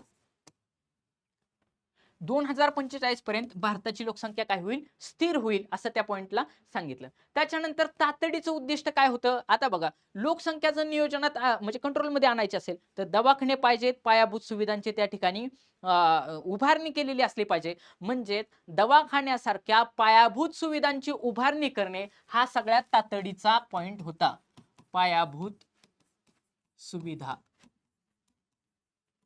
जसं हॉस्पिटल असेल त्या हॉस्पिटलमध्ये काम करणाऱ्या नर्स असल्या पाहिजे. आणि मग मध्यम जे काय लक्षणे याच्यामध्ये सांगितलं होतं, ह्या 2 वरून लक्षात ठेवायचं. हे तर 2 आहे का नाही, 2000 सालावरून हे 2 हा आकडा लक्षात ठेवायचा. हम दो आणि हमारे दो, हम दो आणि हमारे दो, ही जी काय घोषणा आहे ही मध्यमकालीन उद्दिष्ट त्या ठिकाणी ठेवण्यात आली आणि मग याच्यामध्ये बरेचसे मध्यमकालीन उद्दिष्टामध्ये बरेचसे त्या ठिकाणी पॉइंट्स आहेत, की बाबा तुमचा जो काय माता मृत्यू दर असेल हा 100 असला पाहिजे, बाल मृत्यू दर हा 30 असला पाहिजे. ह्या दोन्ही आकड्यावरती त्या ठिकाणी आयोगाने क्वेश्चन विचारला, याच्या बाहेर एकदाही क्वेश्चन विचारला नाही. आणि मग हे जे काही उद्दिष्ट ठरवत असताना त्या ठिकाणी एक पॉइंट असा 2000च्या लोकसंख्या धोरणामध्ये मेन्शन केला होता, की जे काय मुलींचं जे काय विवाहाचं वय आहे याला वाढवून 21 वर्षे करण्याचं प्रोत्साहन देण्यात यावं. 21 करण्यात यावं नाही. 2000च्या लोकसंख्या धोरणामध्ये मुलींच्या लग्नाचे किंवा मुलींच्या विवाहाचे वय 21 वर्षापर्यंत वाढवण्यास प्रोत्साहन देण्यात यावे असा एक पॉइंट ह्या लोकसंख्या धोरणामध्ये होता. मग क्वेश्चन असाही विचारला जाऊ शकतो. बघा 2 क्वेश्चन सांगतो. 18 वरून 21 वर्ष 1976च्या लोकसंख्या धोरणानं झालं आणि मुलींचं लग्नाचं वय हे 21 वर्षापर्यंत वाढलं पाहिजे असं प्रोत्साहन देण्याचं क्लॉज किंवा असं प्रोत्साहन देण्यात यावं असं कुठल्या त्या ठिकाणी लोकसंख्या धोरणामध्ये मांडण्यात आलं होतं, तर 2000 सालच्या लोकसंख्या धोरणामध्ये हा पॉइंट त्या ठिकाणी मांडण्यात आला होता. हा मुद्दा तुम्ही नीट लक्षात घ्या. प्रोत्साहन देणं गोष्ट वेगळी आहे आणि कायदा म्हणजे स्ट्रिक्टली सांगणं हा मुद्दा वेगळा आहे. आणि मग आपल्याला त्या ठिकाणी प्रोत्साहन हे 2000 सालच्या लोकसंख्या धोरणामध्ये दिले, हा देखील मुद्दा आपण त्या ठिकाणी लक्षात घेऊ शकतो. आणि मग सध्या हिमाचल प्रदेशनं त्या ठिकाणी जे काय आपलं लोकसंख्या धोरण आहे, हे लोकसंख्या धोरण त्या धोरणाचा विचार करून मुलींचं विवाहाचं वय त्या ठिकाणी 21 वर्ष केलेलं आहे. हा मुद्दा तुम्ही लक्षात घ्या. ओके. त्याच्यानंतर पुढचा पॉइंट.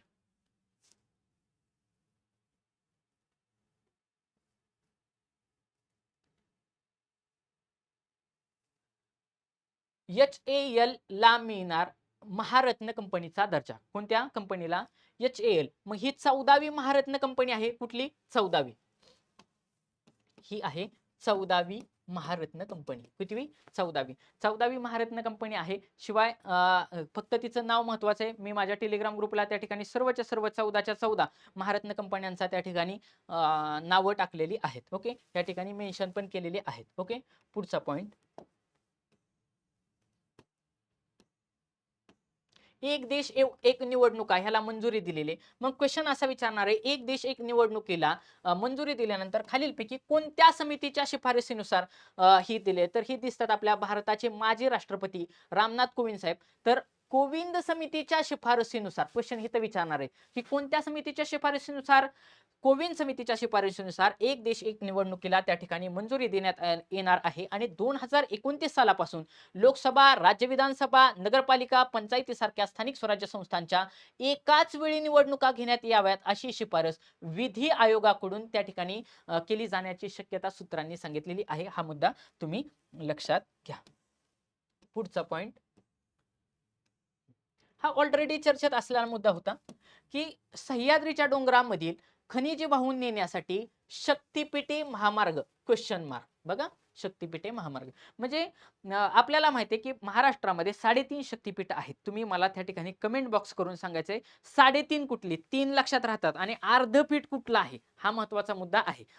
तर 3.5 शक्तिपीठ कुठली? त्या 3.5 शक्तिपीठांना जोडणारा हा महामार्ग आहे. समृद्धी महामार्ग वेगळा. बघा हिथं तुम्ही लक्षात घेऊ शकता, ह्या नागपूरवरून निघालाय आणि गोव्याला. मग क्वेश्चन हिथंच विचारणार आहे. ह्या इमेज वरूनच लक्षात आले असेल की हा जो काही शक्तिपीठ महामार्ग आहे हा कुठून कुठं आहे? नागपूर टू गोवा आहे.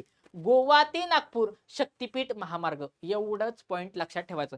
तुम्ही खाली मला कमेंट बॉक्स मध्ये सांगायचंय की समृद्धी महामार्गाची लांबी किती आणि शक्तिपीठ महामार्गाची लांबी किती हे तुम्ही मला खाली कमेंट बॉक्स मध्ये सांगायचे. तिन्ही शक्तिपीठांची नावं सांगायचे. प्रत्येकाने सर्च करायचं. हे सांगण्याच्या पाठीमागचा उद्देश की तुमचं करंट प्लस स्टॅटिक अशा दोन्ही गोष्टींचा डाटा त्या ठिकाणी कव्हर व्हावा. तुम्ही स्वतः जाऊन सर्च केलं तर लक्षात जास्तीत जास्त राहणार. परीक्षेत तुम्ही कसंच चुकणार नाही. म्हणून हे क्वेश्चन त्या ठिकाणी तुम्हाला विचारले असतात. कमेंट तुम्ही जरूर करा. ओके. पुढचा पॉइंट. तेजस मार्क 2. बघा मग क्वेश्चन फक्त एवढाच विचारणार आहे की हे जे काय तेजस मार्क 2 हे काय आहे? तर हे तो चित्र कशाचं दिसतंय? विमानाचं दिसतंय. म्हणजे काय आहे हे की भारताने पहिल्यांदाच स्वदेशी लढाऊ विमान बनवलेले. LCA तेजस मार्क 2 हे स्वदेशी आधुनिक लढाऊ विमान आहे. बघा आधुनिक विमान आहे. 2035 मध्ये आपल्या भारताच्या हवाई दलामध्ये हे साधारणतः समाविष्ट होईल. मग हे तेजस जे काही नाव आहे, हे कोणी त्या ठिकाणी दिलेलं आहे? तर त्यावेळेसचे तत्कालीन आपले भारताचे पंतप्रधान होते अटल बिहारी वाजपेयी साहेब. ह्या वाजपेयी साहेबांनी इथं पॉइंट लिहिलाय बघा. वाजपेयी यांनी तेजस हे नाव दिलं होतं. याच्या पलीकडे क्वेश्चन जाणार नाही. तेजस मार्क 2 काय आहे? स्वदेशी बनावटीचे लढाऊ विमान आहे. 2035 पर्यंत भारताच्या ताब्यात येणार आहे आणि अटल बिहारी वाजपेयी यांनी त्याला ते नाव दिलेलं आहे. पुढचा पॉइंट, उरुळी देवाची फुरसुंगी नवीन महानगरपालिका होणार. तुम्ही म्हणताल, विचारलं जाऊ शकतं का? ही उरुळी देवाची फुरसुंगी ही नवीन महानगरपालिका जर महानगरपालिका नाही, सॉरी, नगर परिषद, माय मिस्टेक. जर इचलकरंजी 29वी महानगरपालिका झाल्यानंतर जर क्वेश्चन विचारला जात असेल, तर एखादी नगर परिषद वाढली तरी देखील क्वेश्चन विचारला जाऊ शकतो. का विचारला जाऊ शकतो? कारण जो काय महाराष्ट्राचा आर्थिक पाहणी अहवाल आहे, त्या महाराष्ट्राच्या आर्थिक पाहणी अहवालावरती महाराष्ट्रामध्ये ग्रामपंचायती किती, जिल्हे किती, त्याच्यानंतर तालुके किती, पंचायत समित्या किती, जिल्हा परिषदा किती, नगर परिषदा किती, याच्यावरती कटक मंडळे किती, याच्यावरती पहिल्याच पेजला तो पॉइंट असतो आणि बऱ्याच वेळा त्या ठिकाणी एक्झामला तिथल्या तेवढ्या पेजवरून क्वेश्चन आपल्याला आलेले दिसतात. मग जर एखादी नगर परिषद ऍड होत असेल, कुठे ऍड होणार आहे ती? पुणे या ठिकाणी होणार आहे. उरुळी देवाची फुरसुंगी पुणे जिल्ह्यामध्ये एक नवीन नगर परिषद होणार आहे. तुम्ही मला खाली कमेंट बॉक्समध्ये सर्च करून सांगा की सध्या महाराष्ट्र राज्यामध्ये किती नगर परिषद आहेत. नगर परिषदा म्हणजेच नगरपालिका, किती नगरपालिका आहेत हे तुम्ही मला त्या ठिकाणी कमेंट बॉक्समध्ये सांगा. पुढचा पॉइंट, अंतराळात 4 यार मशीन शिवाय एक्सरे काढणार. मग ह्या ठिकाणी स्पेस वॉक करणारे जे काही एलॉन मस्क यांची स्पेसएक्स कंपनी, त्या स्पेसएक्स कंपनी मार्फत ही 4 लोक ह्या ठिकाणी बघा, 4 लोक त्या ठिकाणी असतात. तर ही जे काही 4 लोक आहेत ही त्या अंतराळामध्ये चालणार आहेत. तर ही चालणार आहेत फाल्कन 9 चा उपयोग करून. ती त्या ठिकाणी फाल्कन 9 या रॉकेटचा उपयोग करून ते त्या ठिकाणी हे 4 अंतराळात जाणार आहेत. विद्यार्थी मित्रांनो, जर कलर जास्त असतील बोर्डला तर कॅमेरामध्ये थोडं ब्लर दिसतं. थोडं तुम्ही ऍडजस्ट करू शकता. थोडं थांबल्यानंतर किंवा माझी मूव्हमेंट झाली, बघा मी हात हलवल्यानंतर ब्लर होतं. मूव्हमेंट झाली की ते ब्लर होते. तो मुद्दा तुम्ही लक्षात घ्या. पुढं मागचं जे काही माझं लेक्चर आहे, त्या मागच्या करंटच्या लेक्चरमध्ये ऑलिम्पिक पदक जिंकल्यानंतर महाराष्ट्र शासनानं किती रुपये देण्याचे ठरवलेले आहेत, ते मी रक्कमा तिथे त्या ठिकाणी टाकलेले. तुम्ही जरूर जाऊन तो व्हिडिओ पहा. जसं ऑलिम्पिक पदक जिंकल्यानंतर प्रोत्साहनपर शासनानं वेगवेगळ्या रकमा देण्याचं ठरवलं, तसं पॅरा ऑलिम्पिक जिंकल्यानंतर पण देण्याचं ठरवलं. पॅरा ऑलिम्पिक मध्ये जर सुवर्ण पदक जिंकलं तर त्या सुवर्ण पदक विजेत्यांना आता 75 लाख रुपये भेटणार आहे. जे सिल्वर जिंकतील त्यांना 50 लाख रुपये भेटणार आहेत आणि ब्रॉन्झ जिंकतील त्यांना 30 लाख रुपये त्या ठिकाणी मिळणार आहेत, असं त्या ठिकाणी केंद्र शासनानं नुकतंच सांगितलेलं आहे. म्हणजे हे 75 लाख असतील, 50 लाख असतील आणि 25 लाख असतील, हे कोण देणार आहे? तर हे त्या ठिकाणी केंद्र शासन देणार आहे.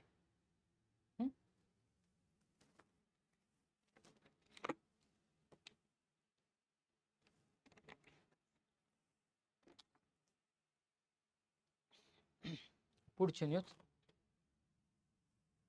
इथं बघा, तुम्ही देऊ शकता 75 लाख, 50 लाख आणि 30 लाख. ओके, पुढचं. आणि मग ह्या पॅरा ऑलिम्पिक कुठं झाल्या होत्या? पॅरिस इथं झाल्या होत्या. मागच्या लेक्चरला मी सांगितलेले. ऑस्कर तर्फे भारतातर्फे लापता लेडीज ही मूवी जाणार आहे. आता ही मूवीचा ह्या ठिकाणी फोटो तुम्ही पाहू शकता. लापता लेडीज मला अत्यंतिक आयएमपी वाटते बरं का न्यूज. ही न्यूज VIMP आहे. ऑस्कर साठी लापता लेडीज जाणार आहे. कुणी दिग्दर्शित केलेला आहे? किरण राव दिग्दर्शित लापता लेडीज हा चित्रपट 2025च्या ऑस्कर पुरस्कारासाठी भारतातर्फे अधिकृतपणे त्या ठिकाणी पाठवण्यात आलेला आहे. ओके, पुढचा पॉइंट, राज्यात आपण दिनविशेष पण घेत असतो. राज्यात 1 ऑक्टोबर ज्येष्ठ नागरिक दिन म्हणून त्या ठिकाणी साजरा करण्यात येणार आहे. हा मुद्दा लक्षात घ्या. भारतातर्फे बनवलेले हवेतून क्षेपणास्त्र डागणारे ड्रोन तयार केले की जे क्षेपणास्त्र डागणारे. मग त्याची किती फुटावरून टाकणार आहे? 15,000 फुटावरून. 25 किलोमीटर प्रति तास त्याचा वेग असेल. 7 तास उडू शकतं. मग हे बघा, स्वदेशी बनावटीच्या मानवरहित बॉम्बर ड्रोन विमानाची यशस्वी चाचणी त्या ठिकाणी करण्यात आलेली आहे. आपल्या दृष्टीनं फार अभिमानाची बाब आहे की बाबा अशा गोष्टी आपल्याकडे घडतात. आयफा अवॉर्ड्स 2024 ची धामधूम. शाहरुख खान ठरला सर्वोत्कृष्ट अभिनेता. तुम्ही बघा शाहरुख खान दिसतंय. जे काय आयफा अवॉर्ड्स होणार आहेत, ज्या अबुधाबी या ठिकाणी पार पडणार आहेत, त्याच्यातील जवान या चित्रपटासाठी शाहरुख खानला त्या ठिकाणी उत्कृष्ट अभिनेता म्हणून त्या ठिकाणी नामांकन भेटलेलं आहे. अभिनेत्री राणी मुखर्जी काय आहेत, त्यांना सर्वोत्कृष्ट अभिनेत्रीचा पुरस्कार भेटलेले. मी मागच्या लेक्चरला पण सांगितलं की जगातल्या वेगवेगळ्या मातांसाठी त्यांनी हा पुरस्कार त्या ठिकाणी म्हणजे त्यांना तो समर्पित केलेला आहे. आणि सर्वोत्कृष्ट चित्रपट कुठला ठरला तर ॲनिमल चित्रपट हा सर्वोत्कृष्ट चित्रपट त्या ठिकाणी ठरलेला आहे. आता चंद्रयान-4 त्या ठिकाणी चंद्रयान-3 ची माहिती मी तुम्हाला सांगितली. सेम चंद्रयान-4 होणार आहे. या चंद्रयान-4 मध्ये आपलं टार्गेट आहे की आपली जी काही माणसं ही चंद्रावर उतरवायची आणि चालवायची. चंद्रयान-4 मोहिमेला त्या ठिकाणी मान्यता दिलेली आहे. भारताचे अंतराळवीरांना चंद्रावर सुरक्षितरित्या उतरवण्याचा आणि परत आणण्याचा, महत्त्वाचं म्हणजे नुसतं उतरवायचं नाही, उतरून परत आणण्यासाठी आवश्यक ते तंत्रज्ञान विकसित करण्यासाठी हे इस्रोद्वारे हे मिशन होणार आहे. आणि हे इस्रोचे सध्याचे अध्यक्ष आहेत. तुम्ही मला खाली कमेंट बॉक्समध्ये कमेंट करून सांगायचे की सध्याचे इस्रोचे अध्यक्ष कोण आहेत, ज्यांचा हा फोटो आहे. आणि मग त्या ठिकाणी कुठल्या प्रक्षेपणाद्वारे हे होणार आहे, हा मुद्दा तुम्ही लक्षात घ्या. अजून या पेजवरती एक नवीन न्यूज आली होती की ती वाटत नव्हती की त्याच्यातलीच आहे. लक्षात घ्या. पीएम आशा ही योजना कशासाठी आहे? लक्षात घ्या. ज्या काही आपलं वेगवेगळे हॉस्पिटल्स असतात, सरकारी हॉस्पिटल्स असतात, ज्याला आपण ग्रामीण रुग्णालय असं म्हणू शकतो, जिल्हा रुग्णालय असं म्हणू शकतो. त्याच्यामध्ये ज्या काही वर्कर्स म्हणजे ज्या नर्सच्या हाताखाली वगैरे ज्या काम करत असतात, त्यांना आशा असं म्हटलं जायचं बरं का, आशा संबोधलं जायचं. कारण 2002चं लोकसंख्या धोरण जर आपण विचारात घेतलं तर त्याच्यामध्ये असे एक 2 मुद्दे असे होते की 80% प्रसूती, किती 80% प्रसूती ही दवाखाने इत्यादी ठिकाणी म्हणजे संस्थात्मक प्रसूती झाली पाहिजे. 80% 100% नव्हे. आणि आयोग तिथं फसवतं. म्हणतं 100% प्रसूती ही हॉस्पिटल, दवाखाने यांसारख्या संस्थांमध्ये झाली पाहिजे. तिथं 80 काय बरेचसे आता आदिवासी भागांचा विचार करायचा. वरती तिकडं गडचिरोली असेल, नागपूर, चंद्रपूर साईडचा, तिकडचे 100% लोक दवाखान्यापर्यंत कसे पोहोचतील? त्याच्यामुळे 80% लोकांची प्रस्तुती म्हणजे 80% महिलांची प्रसूती ही संस्थात्मक झाली पाहिजे. परंतु तिथं खाली दुसरं असं वाक्य होतं, 100% प्रसूती ही म्हणजे शिकलेल्या व्यक्तीकडून त्या ठिकाणी झालं पाहिजे, ज्याला दाई आपण असं म्हणतो किंवा आशा म्हणतो, अशा व्यक्तीकडून झाली पाहिजे. पण ती आशा वेगळी आणि ही आशा वेगळी. पीएम आशा काय आहे? तर पीएम आशा ही एक योजना आहे. कुठली योजना आहे? पंतप्रधान अन्नदाता आर्थिक उत्पन्न संरक्षण योजना, पीएम आशा असं नाव दिले. योजनेला मंजुरी देण्यात आलेली आहे. परत एकदा वाचतो.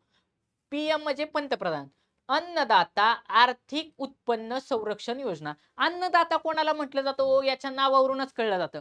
अन्नदाता आपण शेतकऱ्याला अन्नदाता असं म्हणतो. बघा, शेतकऱ्यांना आलं का नाही पॉइंट इथं? बघा.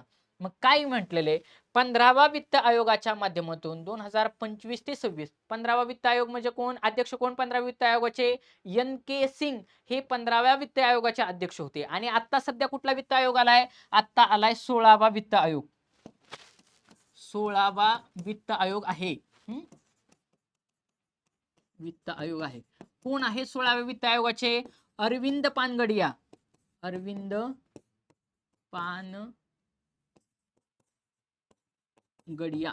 हे त्याचे काय आहेत? अध्यक्ष आहेत. आणि त्याचा कालखंड वगैरे ते नंतरचा पॉइंट आहे. आणि वित्त आयोग हे भारतीय राज्यघटनेच्या कलम 280 मध्ये भारताचा वित्त आयोग त्या ठिकाणी सांगितलेला आहे. वित्त आयोगाचा पॉइंट आला म्हणून सांगितला. 15 वित्त आयोगाचे अध्यक्ष होते एन के सिंग. कोण होते? एन के सिंग. एन के सिंग यांनी ती योजना असावी असं सांगितलं होतं. पीएम आशा योजना ही शेतकरी आणि म्हणजे कसं पीएम आशा योजना कशासाठी आले? शेतकरी एवढं काबाड कष्ट करून माल पिकवतो, तर त्याला योग्य हमी भाव भेटला पाहिजे किंवा योग्य भाव त्याच्या मालाला भेटला पाहिजे. दुसऱ्या बाजूला हे घेणारे कोण आहेत? ग्राहक आहेत.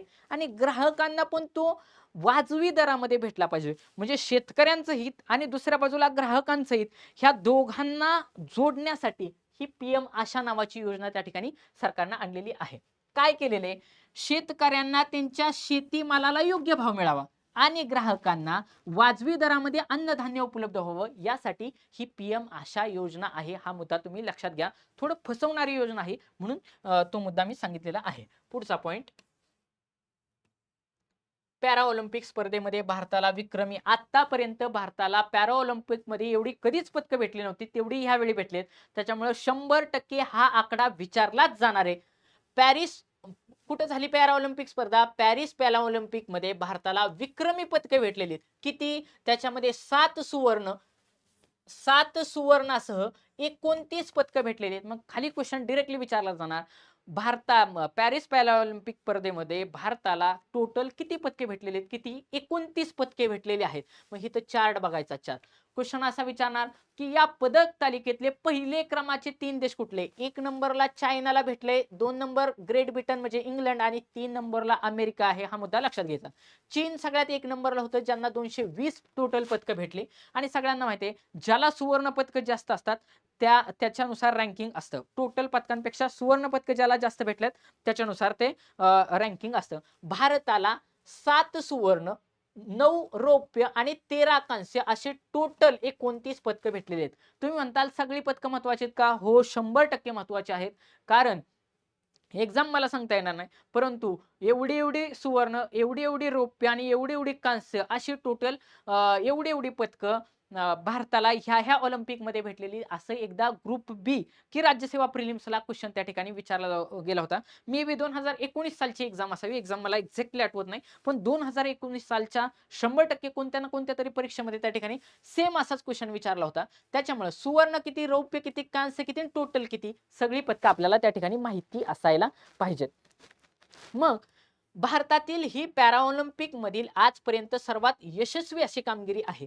मग सुवर्ण कोणाकोणाला भेटले ही तुम्ही पाहू शकता की अवनी लेखालार जे काय आहे, फार अभिमानाची गोष्ट आहे आपल्या दृष्टीने ती.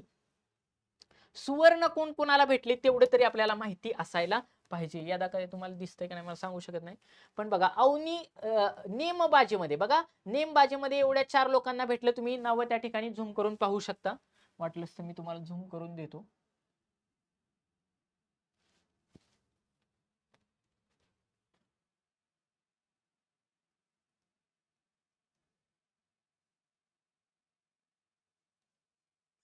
आता तुम्हाला या कदाचित नावं दिसू शकतात.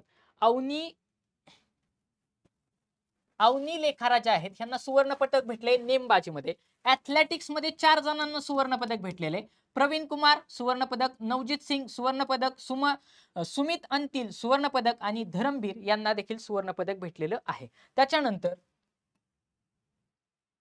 बॅडमिंटन मध्ये बघा, बॅडमिंटन मध्ये नितीश कुमार यांना सुवर्ण पदक भेटले. आणि तिरंदाजीमध्ये मागच्या सप्टेंबर पार्ट 1 मध्ये मी ह्यांचं नाव घेऊन सांगितलं होतं, कारण हे आपल्या जो काय रिटर्न येतानाचा ध्वजवाग जो काय असतो तो समारोप सोहळ्याचा, त्या समारोप सोहळ्याचा ध्वजवाग ह्या हरविंदर सिंग यांच्याकडे होतं.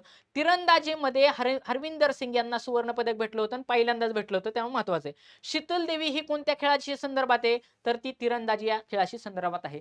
व्यक्ती कोण, तिचा खेळ कोणता आणि तिला कुठलं पदक भेटले, असे क्वेश्चन त्या ठिकाणी विचारले जाऊ शकतात. ऍटलिस्ट आपल्याला 7 सुवर्ण पदक कोणाला भेटलेले आहेत आणि ते कोणत्या खेळाशी संदर्भात आहेत हे आपल्याला माहितीच असायला पाहिजे. हा मुद्दा तुम्ही लक्षात घ्या. पुढचा पॉइंट, पहिल्यांदाच असं कधीतरी झालं की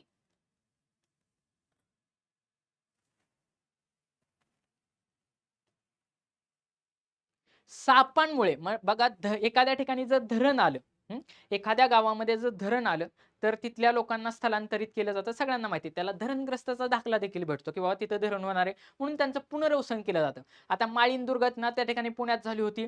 तिथल्या लोकांचं दुर्घटना झाली म्हणून त्यांना काय केलं, पुनर्वसन करण्यात आलं. तसं सेम पहिल्यांदाच असं झालंय महाराष्ट्र राज्यामुळे की त्या गावामध्ये साप खूप निघायला लागले म्हणून सापांमुळे त्या गावाचं स्थलांतरित करण्यात आलं. मग कुठल्या जिल्ह्यामध्ये अशी गोष्ट झाली? सापांमुळे बीड जिल्ह्यातील सुकळी गावाचे पुनर्वसन करण्यात आलेले आहे. कोणामुळे? सापांमुळे. कुठल्या जिल्ह्यातील? बीड जिल्ह्यातील सुकळी गावाचे विशेष पुनर्वसन केलेले, कारण असं कधीच झालं नव्हतं. महत्वाचा मुद्दा हितच आहे, सरपटणाऱ्या प्राण्यांच्या त्रासापासून ग्रामस्थांना मुक्ती मिळावी यासाठी खास बाब म्हणून पुनर्वसन करण्यात येणारे राज्यातील हे पहिलेच गाव आहे. जर राज्यातील पहिलेच गाव असेल तर सुकळी गाव कोणत्या जिल्ह्यामध्ये आहे? बीड जिल्ह्यामध्ये आहे. याच्यावरती आगामी काळामध्ये 100% क्वेश्चन विचारला जाऊ शकतो. ओके, पुढचा पॉइंट. 2019 नंतर ऑगस्ट ठरला सर्वाधिक उष्ण असं महिना आतापर्यंत, म्हणजे जवळपास 100 वर्षानंतर ऑगस्ट सर्वाधिक उष्ण महिना म्हणून त्या ठिकाणी त्याची गणना झाली. आणि 2024 साल हे संपूर्ण, आता आपण पाहिलं एवढी दिवाळी होती पण थंडीच पडली नव्हती. आता 2 दिवस झालं थंडी वाटायला लागली, म्हणजे उष्णता एवढी वाढलेली आहे. आणि 2024 साल हे आतापर्यंत सर्वाधिक उष्ण वर्ष आहे. हे 2 पॉइंट तुम्ही त्या ठिकाणी लक्षात घ्या. त्याच्यानंतर पुण्यनगरीतली ही बातमी बघा, मला महत्वाची वाटली म्हणून घेतली, की व्हिएतनामच्या डॉक्टरसह 5 जणांना रेमन मॅक्सिस पुरस्कार भेटलेला आहे.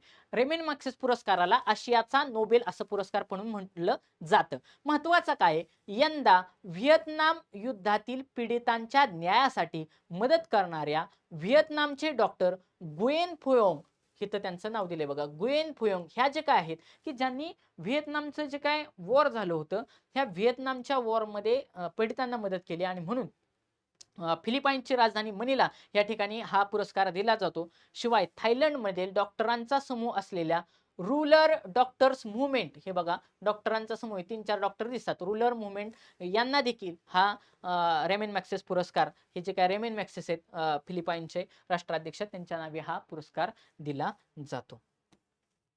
पुढचा पॉइंट, भारताने केली अग्नि 4 क्षेपणास्त्राची चाचणी. मग ही कोण करतं? ही इस्रो करणार, डीआरडीओ करणार, हा मुद्दा लक्षाचा आहे की जी काय डीआरडीओ आहे, ही संरक्षण संशोधन आणि विकास संशोधन संस्था अर्थात डीआरडीओनं ह्या अग्नि 4 या क्षेपणास्त्राची त्या ठिकाणी चाचणी केली. ह्या 4 वरून लक्षात ठेवायचं 4000 रेंज असणार आहे त्याची. जर अग्नि 3 असतं तर 3000 रेंज असते, अग्नि 5 असतं तर 5000 रेंज असते. ह्या अग्नि 4 वरून या अग्नि 4ची रेंज 3500 ते 4000 किलोमीटर असणार आहे. हा मुद्दा लक्षात घ्यायचा. राज्यसेवा प्रिलिम्सला या पॉइंट वरती क्वेश्चन विचारलेला आहे. त्याच्यामुळे जो आकडा असतो तेवढ्या हजारांमध्ये त्याची रेंज असते, एवढा बेसिक पॉइंट. अग्नि 1 असेल 1000, अग्नि 2 असेल 2000, अग्नि 3 3000, अग्नि 4 4000, अग्नि 5 5000 अशी रेंज असणार आहे. डीआरडीओ महत्वाचं करते, इस्रो करत नाही. हळूच त्या ठिकाणी इस्रो देऊ शकते एक्झामिनर फसवण्यासाठी. तुम्ही मला खाली कमेंट बॉक्समध्ये सांगायचंय की सध्या डीआरडीओ चे अध्यक्ष कोण आहेत. ओके, पुढचा पॉइंट. हा सगळ्यांना माहिती असलेले, ह्यांचं भाषण सगळ्यांनी युट्यूबला त्या ठिकाणी ऐकलेलं आहे. मी जाणून बुजून त्यांचं नाव सांगणार नाही, पण ह्यांना स्कॉच अवॉर्ड भेटलेला आहे. काय स्कॉच नावाचा अवॉर्ड यांना भेटलेला आहे. ह्या डिस्ट्रिक्ट कलेक्टर होत्या बीड जिल्ह्याच्या. बघा, बीड जिल्ह्याच्या त्या काळी तत्कालीन जिल्हाधिकारी, आणि त्यांनी खूप चांगलं कार्य केल्यामुळं त्यांना हा स्कॉच अवॉर्ड भेटलेला आहे. तुम्ही मला खाली कमेंट बॉक्समध्ये कमेंट करून सांगा की यांचं, बीडच्या कलेक्टरांचं हे नाव काय आहे. ह्या फोटोवरून तुम्ही मला कमेंट बॉक्सवरून सांगा. त्यांना स्कॉच अवॉर्ड भेटलेला आहे. त्याच्यानंतर ही न्यूज IMP न्यूज आहे. राज्यातील पहिली महिला, महिला लय महत्वाचं आहे, VIMP न्यूज आहे. राज्यातील पहिली महिला औद्योगिक वसाहत नागपूर या ठिकाणी होणार आहे. हा मुद्दा तुम्ही त्या ठिकाणी लक्षात घ्या. नागपूरमध्ये राज्यातील पहिली महिला औद्योगिक वसाहत, म्हणजे पहिली महिलांची MIDC ही नागपुरात होणार आहे. हा मुद्दा तुम्ही त्या ठिकाणी लक्षात घ्या. त्याच्यानंतर जागतिक तापमान वाढीमुळे 2024 हे सर्वात उष्ण वर्ष ठरलं. हा पॉइंट मी तुम्हाला सांगितला. 98 साहित्य संमेलन तुम्हाला मी सांगितलं नवी दिल्ली ह्या ठिकाणी होणार आहेत. त्याचे अध्यक्ष कोण आहेत ते पण, त्या महिलेचं नाव सांगितलं. ज्यांनी कोणी पाहिलं नसेल मागचं लेक्चर पहा. तर त्याचा जो काही सिम्बॉल होता, अखिल भारतीय मराठी साहित्य संमेलन नवी दिल्ली इथं होणार आहे. आणि त्याचं हे जे काही सिम्बॉल आहे राजमुद्रा, याच्यावरून ट्रिक लक्षात ठेवायची. चिन्ह कशाचं आहे? राजमुद्रेमध्ये हे पेनाचं निप आहे. मग ह्या पेनाच्या निपावरून लक्षात ठेवायचं, राजमुद्रावरून राज ठाकरे यांनी ह्या बोध चिन्हाचं त्या ठिकाणी अनावरण केलेलं आहे. म्हणजे हे बोध चिन्ह मनसे अध्यक्ष माननीय राज ठाकरे साहेब यांनी त्या ठिकाणी दिलेलं आहे. त्याच्यानंतर जो काय पालखी महामार्ग आहे, तो पालखी महामार्ग आता हरित महामार्ग होणार. तुम्ही म्हणताल सर ह्याच्यावरती क्वेश्चन विचारला जाऊ शकतो का? बघा, मी तुम्हाला क्वेश्चन सांगतो. खालीलपैकी कोणत्या महामार्गाला आता हरित महामार्ग म्हणून ओळखले जाणार आहे? समृद्धी महामार्ग, शक्तीपीठ महामार्ग, कोकण महामार्ग आणि पालखी महामार्ग. झाला प्रश्न तयार. म्हणजे पालखी महामार्गाला आता हरित महामार्ग त्या ठिकाणी म्हणून ओळखलं जाणार आहे. ओके, पुढं ऐतिहासिक दुहेरी सुवर्ण यश डी गुगेश आणि दिव्या देशमुख हे इथं बुद्धिबळ खेळताना दिसतात का बघा, चेस खेळताना इथं फोटो टाकलेले. डी गुगेश आणि दिव्या देशमुख जे काय आहेत हे त्या ठिकाणी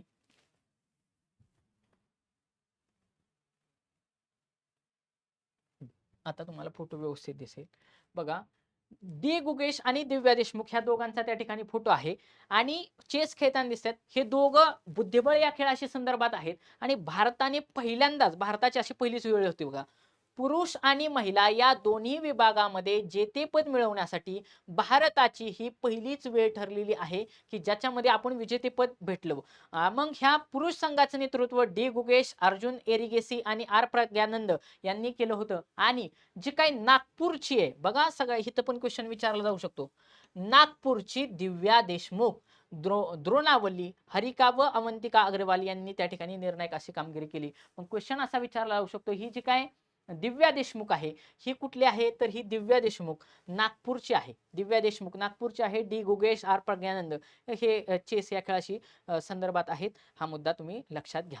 त्याच्यानंतर जे काय सिक्कीम मध्ये साकारणार पहिलेच जीवाश्म पार्क. मग जे काय जीवाश्म पार्क आहे हे कुठं साकारणार आहे, सिक्कीम या राज्यामध्ये साकारणार आहे. असं हा मुद्दा, एवढाच मुद्दा महत्वाचा आहे. कारण आतापर्यंत वेगवेगळ्या ठिकाणी जर पार्क त्या ठिकाणी जर होत असतील तर ते कुठं कुठं उभारले जाणार आहे याच्यावरती क्वेश्चन विचारला जातो. जर सिक्कीम मध्ये जीवाश्म पार्क पहिल्यांदाच उभारलं जाणार असेल तर त्याच्यावरती आगामी काळामध्ये क्वेश्चन विचारला जाऊ शकतो. काय काय असेल हे त्या न्यूज मध्ये त्या ठिकाणी सांगितलेलं आहे. त्याच्यानंतर सर्वोत्तम हॉकीपटूसाठी हरमनप्रीत सिंगला त्या ठिकाणी या स्पर्धेमध्ये मानांकन देण्यात आलेलं आहे. सर्वोत्तम हॉकी इथं बघा, पॅरिस मध्ये सलग दुसरे ऑलिम्पिक ब्रॉन्झ पदक मिळवून देणारा हॉकी या खेळाडूसाठी हा त्यांचा फोटो आहे. कोणाचा, हरमनप्रीत सिंग. पॅरिस ऑलिम्पिक मध्ये सलग दुसरे ऑलिम्पिक ब्रॉन्झ पदक मिळवून देणारा भारताचा कर्णधार हरमनप्रीत सिंग याला जागतिक हॉकी मधील सर्वोत्तम खेळाडूसाठी मानांकन देण्यात आलेलं आहे. आणि ही न्यूज सगळ्यात IMP आहे, हा मुद्दा लक्षात घ्यायचा आहे. आगामी काळामध्ये कोणत्या ना कोणत्या तरी वर्षभरातल्या परीक्षेमध्ये याच्यावरती क्वेश्चन विचारलाच जाईल असं मला वाटतं. ओके, अशा पद्धतीने विद्यार्थी मित्रांनो जेवढे पॉइंट्स मला इम्पॉर्टंट वाटतात तेवढे मी त्या ठिकाणी घेतलेले आहेत.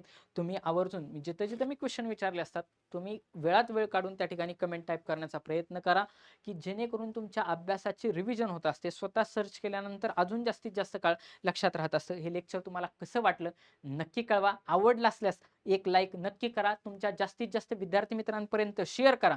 टेलिग्राम ग्रुपवरती आपली ह्याची PDF तुम्हाला त्या ठिकाणी उपलब्ध करून देण्याचा लवकरात लवकर प्रयत्न केला जाईल. त्याच्यामुळे टेलिग्राम ग्रुपला आपल्या Ranjit Farande career academy logo असलेला टेलिग्राम चॅनल आहे, तिथं तुम्ही जॉईन करा. आपल्या चॅनलला जास्तीत जास्त विद्यार्थी मित्रांपर्यंत वेगवेगळ्या ग्रुपमध्ये शेअर करा. आगामी काळामध्ये आपण कंटिन्युअसली त्या ठिकाणी यूट्यूबच्या माध्यमातून सर्व परीक्षांचं TETचे लेक्चर आपण घेणार होतो, पण त्यांचा लवकरच 11 तारखेला त्या ठिकाणी पेपर आहे. त्याच्यामुळे एवढ्या 5-6 दिवसाच्या कमी शॉर्ट पिरियडसाठी आपण पॉसिबल झालं तर एखादं लेक्चर जरूर घेऊ. विद्यार्थी तशी मागणी आहे. परंतु पोलीस भरती असेल, MPSC गट ब गट क ह्याच्यासाठी आपण नक्कीच प्रयत्न करणार आहोत. हे लेक्चर तुम्हाला आवडलं नक्की लाईक करा. धन्यवाद.